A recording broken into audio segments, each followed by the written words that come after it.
All right, today we're breaking down what has to be one of the most ambitious survival challenges ever pulled off by a group of YouTubers. Picture this: Mr. Beast and his friends are dropped on a deserted island in the Pacific. Their task, which sounds pretty much impossible, is to build a sailboat from scratch and sail it across miles of dangerous open ocean to escape. So, how do they even begin to tackle something so insane? Let's get into it. This one sentence, said right in the thick of their grueling voyage, just perfectly captures the whole challenge. The stakes were as real as they get. But to really understand how they got to this incredibly desperate point, we've got to go back to the very beginning. So the whole premise is beautifully simple, but at the same time, it's terrifyingly complex. You've got the team on one island, and their only shot at rescue is another island, miles away, just a tiny little speck on the horizon. The only way there? They have to build a boat that can actually survive the trip. I mean, what would you even do? Now, you'd think for a mission this dangerous, you'd want a team of seasoned pros, right? People who know their way around a boat. So Mr. Beast asks the most logical question you could possibly ask. And the answer is just no. A flat no. None of them have ever sailed. Not once. This one word completely changes the game.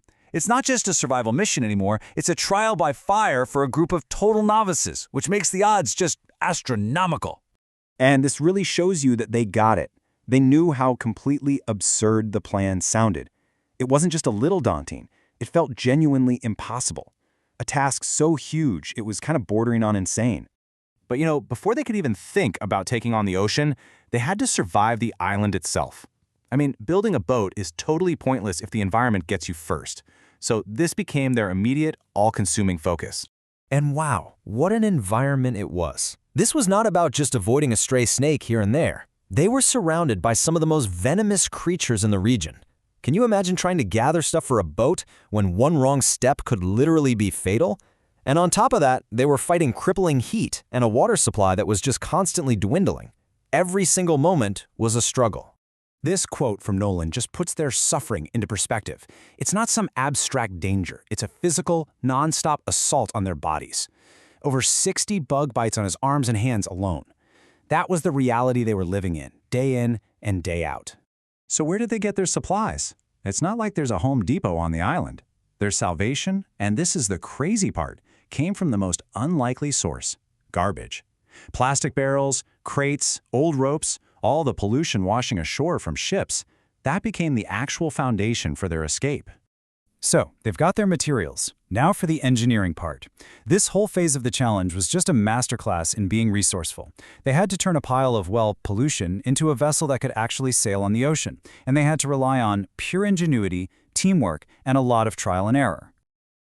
For a group of total amateurs, their process was surprisingly smart. They didn't just wing it. They started with a little prototype to test the concept, which was a brilliant move. Then came the backbreaking work of scavenging and lashing it all together. And here's the key: that float test. They had to be sure their base would actually stay afloat before wasting any more time and energy on the sail and the rudder. Every single step they took had life or death consequences. This wasn't about building something that just looked like a boat. Every knot, every joint had to be strong enough to handle the incredible power of the ocean. One mistake, one single loose knot, and the whole thing would end in disaster, right there in the middle of the sea. After days of grueling work, the boat was finally done. Now came the ultimate test. It was time to leave the relative safety of the island and face the vast, unpredictable power of the open ocean. So their main enemy wasn't just the distance. It was this specific thing called the channel.